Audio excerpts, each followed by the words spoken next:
I'm not a historian, but I am a sincere, careful follower of the Naga history. And what little that I know, I will tell you. The first history of Naga identity was established. And some of you, it may be important not only for the historians, or history students, political students, but some students who are interested may kindly note it down, and you may keep it there because it will be useful in your future. The first history of Naga identity was established in 1832 when fearless, brave warriors of Nagas from Konima village fought against the British forcible entry into the Naga territory, aggressively, intensively fought against the British forces. It was in 1832. If Nagas did not fight against the British forces in those time, Nagas would have been somewhere else, not here. We would have been lost, and we would have become a lost tribe somewhere. Because of the Konima people who have fought aggressively, intensely against the British forces, entering into our territory without our permission, inner line permit system came into being. Do you know that? Inner line permit system is there, that was introduced in 1873, East Bengal regulation to protect the rights and interests of the Nagas in the Naga territory, in the erstwhile Naga hills. We were all under NEFA, Northeast Frontier Agency in those days, but we were the people from Naga Hills. And so that was the first history that was created by the warriors of Konima village. Any Konima people here? Any Konima students here? Anyone from Mangami? You deserve applaud. You did the job for all the Nagas. Secondly, the Naga history, our identity, was established and grounded firmly on the ground when in 1872 W. Clark set his foot on Naga soil with the gospel of Jesus Christ. Do you know that? 1872. These events followed the series of other events that subsequently confirmed the identity of the Nagas as a separate entity, as a unique people by the British authority. For example, in 1881, groups of Nagas were employed by the British authority to serve the interests and aspirations of the British authority, British government, during the establishment of coal mines in Lido in Upper Assam under Margarita subdivisions. It still exists. Coal mines, Nagas were employed. In 1891, Nagas were employed again for the explorations of oil in Digboy. That Digboy oil field still exists. Nagas has done the job for the interests of the British people. These are the small history. Pieces of historical evidence is in our hands. And this is proof that we are different people. We have a unique character. We are a unique people that other people could identify, and they have given us the due credit. Okay. But the most significant history of our identity came in 1917. In 1917, when the First World War broke out. In 1917, do you know the students of the history? 1917, when the First World War broke out, 2,000 Nagas volunteered to participate in the Great War, the First World War in France. Do you know that? Who were 2,000 Nagas? I am not speaking something which I just want to say anything I like. I got this from the book written by Robert Reid, written by J.H. Hutton, written by Posse, written by Mills, written by all other eminent writers.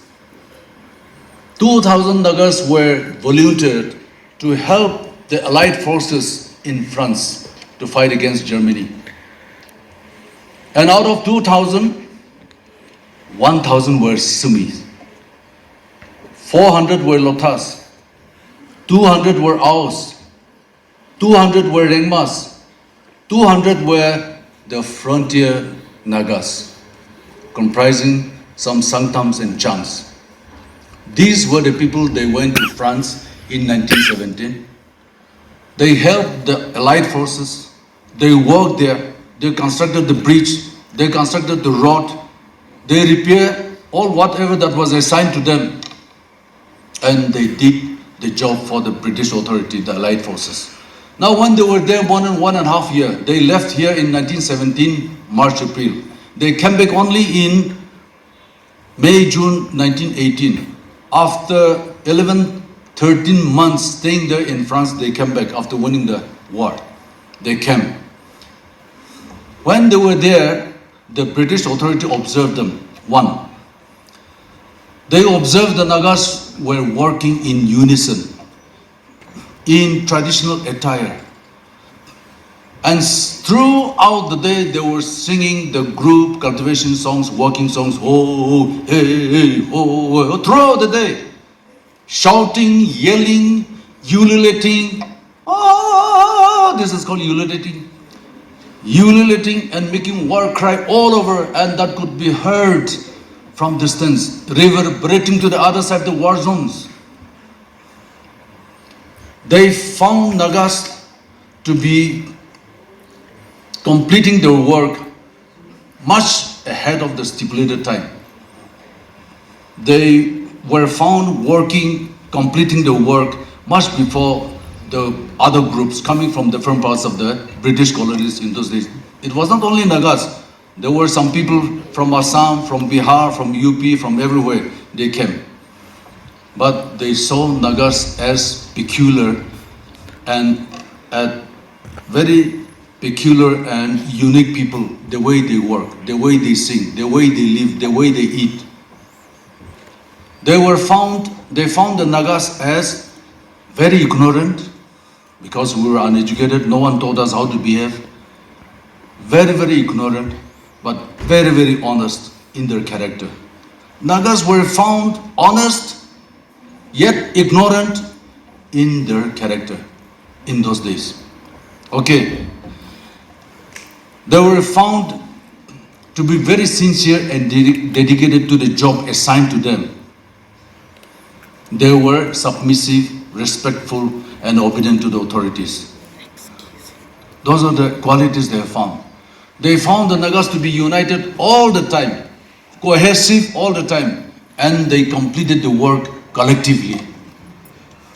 These are the peculiarities they have seen, the British authorities, particularly the British army officers. They have seen these qualities in the Nagas. And so, in order to reciprocate them, in order to appreciate them, every week, either a cow or a pig used to be offered.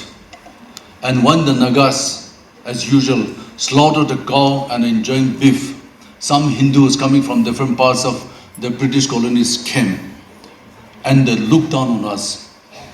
They spit it right in front of them. They humiliated the Nagas.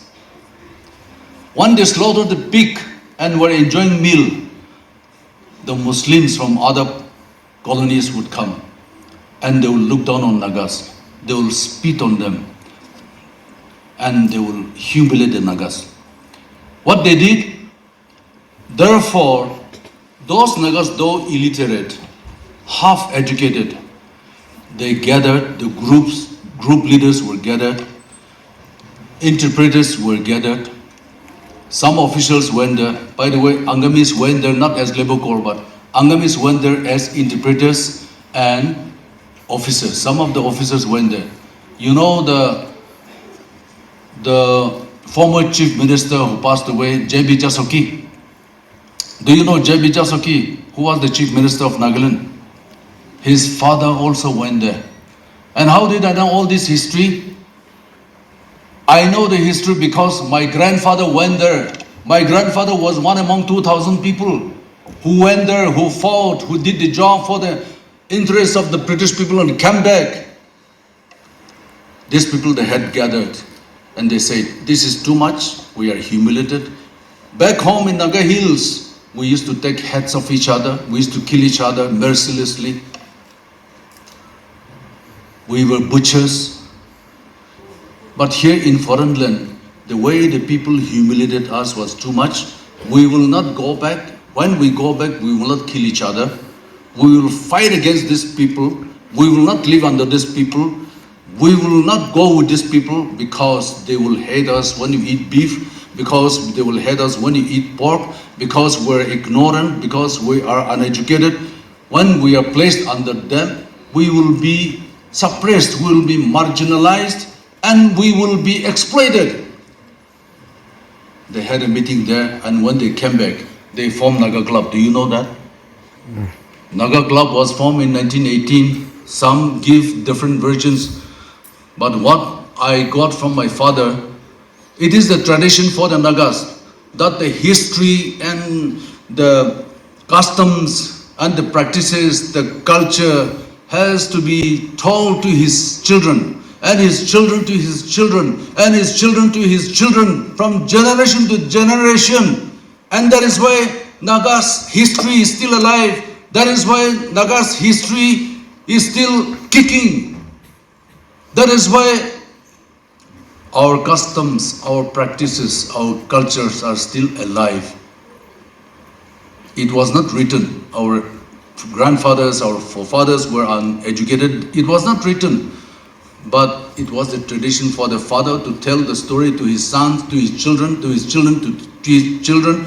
And now, nearly 1,000 years we have survived. And our culture is still alive. We are alive because of our fathers have told us the history. I know this because my father told me. My father knew it because his father told him this has happened. So when they came back here, they formed a body called Naga Club. Naga Club was formed in 1918. And the seat of the Naga Club was the submission of Memorandum to Simon Commission on 10th January 1929. Do you know that?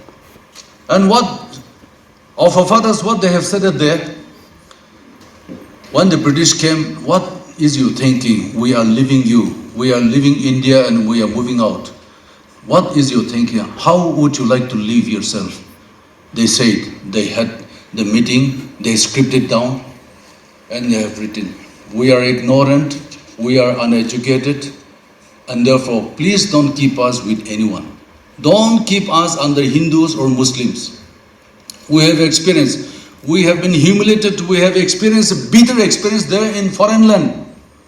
We have found our unity in the foreign land. We have found our unity in France. Please don't keep us under anyone. We're ignorant. They will humiliate us, they will exploit us, first. Second thing is, if we keep us with them, when we eat beef, they will hate us. When we eat pork, they will hate us, and therefore we cannot live with them. We will live separately. Therefore, when you leave us alone like in ancient days. Leave us alone like in ancient days. We will not live under anyone. We will not respect under any rule. We will live our own. That still exists. And this submission of Memorandum to Simon Commission has a direct bearing on Article 371A. Do you know that? Students of the university, our rights and privileges, our safeguards, Article 371A, which is so important, which is our lifeline, is there. And it comes from the Simon Commission submission of memorandum. Okay? Remember this. This is your history. And you are alive because our forefathers have submitted memorandum to the Simon Commission. That's how we are alive, okay? Now in 1925, what happened? 1925, some groups of people were employed again to clear the jungles, Basically, British people, they employed us in order to uproot the vast expanse of forest, because Nagas were known for our physical strength. And as far as the manual work is concerned, nobody could compete us. Nobody could match us. That is why we were employed. In 1942, again, when the Second World War broke out, Nagas were employed, especially Mokchung Elaka side. Hundreds of Nagas were employed to clear up the jungles. You just imagine the native trees, how big it could be. It could be as big as house. The people surrounding with eggs and doves and all the 20, 30 people will surround that particular tree and they will uproot it. Nagas could do that job. That's why in order to get those jobs done, Nagas were invited. We were famous for our physical strength. Therefore, we were invited. We were so famous for our physical strength in those days. Okay. Now please listen. In 1942, our people went there, did the survey work, did the construction work between Nefa and Kunming city, Kunming in China, and constructed the road which is called Stilwell Road. General Joseph Stilwell was in charge of the US Army at that time. And the road was named after his name, Joseph Stilwell. And the Stilwell still connects. If you go to Upper Assam, you pass through Lido and you see the Upper Assam, you'll find the Stilwell Road passing through to Kunming city in China. All of our fathers have set their foot in China by foot. Okay. Now, we were known for our hard-working culture centuries ago. Okay, ladies and gentlemen, listen carefully. We are known for our greater physical and mental endurance to hardships. We are known for our greater endurance to challenges and uncertainties in unfriendly and unfavorable environment and weather. We were known for those. We were known for our survival instincts in the midst of adversities, uncertainties, and we were known for our survival instincts in the midst of wild animal conflicts.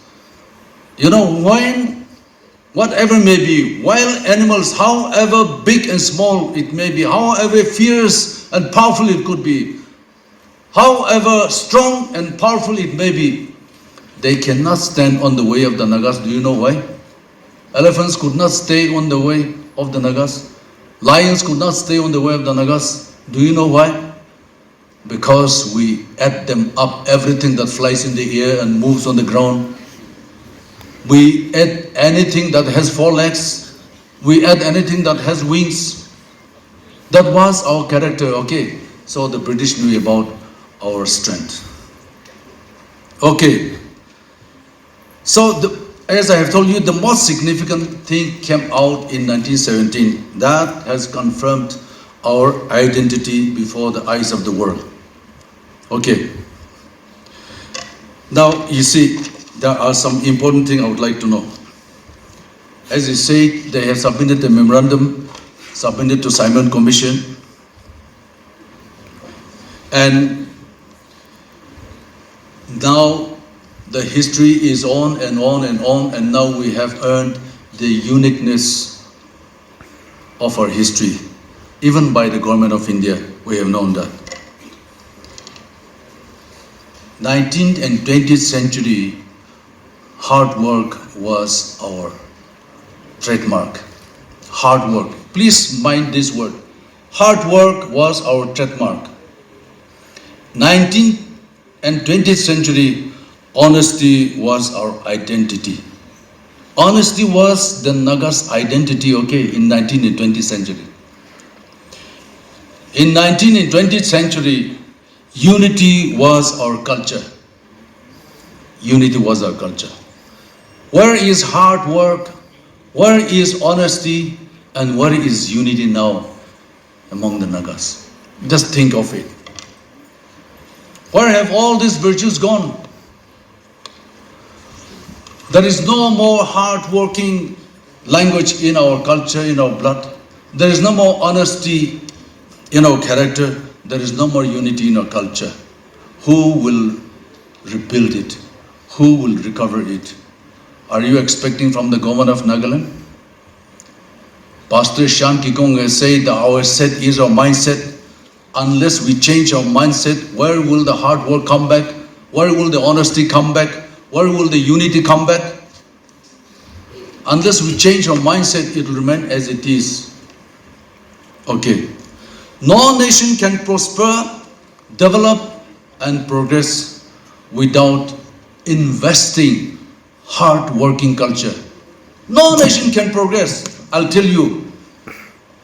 No nation can progress that. No nation can be peaceful without inculcating honesty in their character. No nation can ever grow without the culture of unity. Unless we have these three identity that encompasses Nagas, we can never grow, we can never progress, we can never develop, we can never be unified.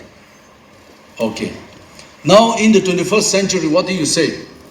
In the 21st century, the people of India, the people of the Northeast, the global community know Nagas not because of our hard-working culture, not because of our honesty, not because of our unity, not because of our political and social strength, not because of our economy, not because of our wilderness management, not because of our education, not even because of our civility, not even because of our religion, not because of our wealth management, governance, not even because of our growth and development history, not even because of our creativity, productivity, and not even because of our patriotism. Our spirit of patriotism has disappeared. It has been dissipated somewhere else.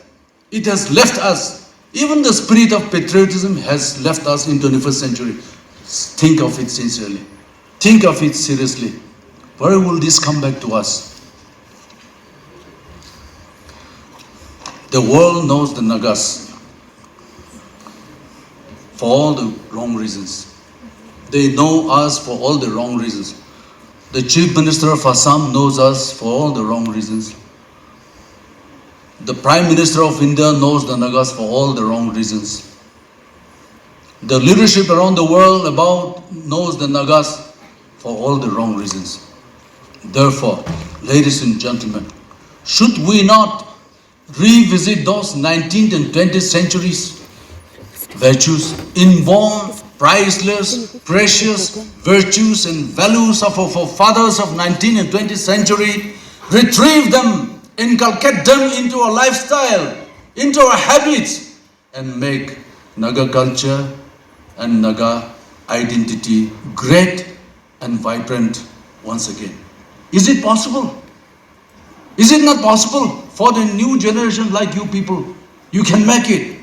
I encourage you to do that one. Lastly, to students, this is your take-home points. You are a university student.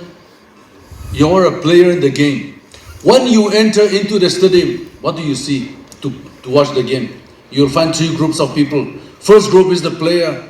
Second group is the umpire or the referee who always try to watch how you make faults, try to find you faults. And the third group is the congregation to watch how you play. As long as you are a student, you cannot take the role of a referee or umpire to find faults of others. As long as you are a student confined to your subject matter, confined to your profession, you have to play the game. As long as you are a student, you cannot take the position and the role of the spectators and watch how others play. You are a member of the game and you have to play the game. You have to play the game. The sole objective of a student is what? The sole objective of a student is to play the game well, score the goal and win trophy. Isn't that? The player's most objective is to play the game well, score the goal and bring victory and bring trophy. Last World Cup, just December, 32 nations took part in the World Cup. More than 800 players took part. Only two names of the nation came, France, Argentina and France, isn't it? Argentina and France. Only two individual names came up, Messi and Mbappe. Only those who compete, only those who score, only those who work hard will come out. Okay. Now, I see many of you here in this crowd who have wings and means. You have wings as well as you have means. You can fly, you can shine, you can progress, you can outshine others. But you are not flying. Many Nagas, you are not flying. You have inbuilt capacity to fly as much as you can, but you are not flying because you are not flapping your wings. Though there is an inbuilt capacity, you are not utilizing your wings. If you want to fly, you have to use your wings to fly. You are not flapping your wings. And you have clipped your wings and pretends you cannot fly because of your lethargic lifestyle and because of your other bad habits that affects your studies and cripple your life. Those of you who can fly high above the sky, fly beyond Naga kitchen, fly beyond Indian kitchen, fly across the ocean, fly overseas and become somebody somewhere. And those of you who cannot fly, you must prepare to run. And if you cannot run, you must walk. If you cannot walk, you must crawl.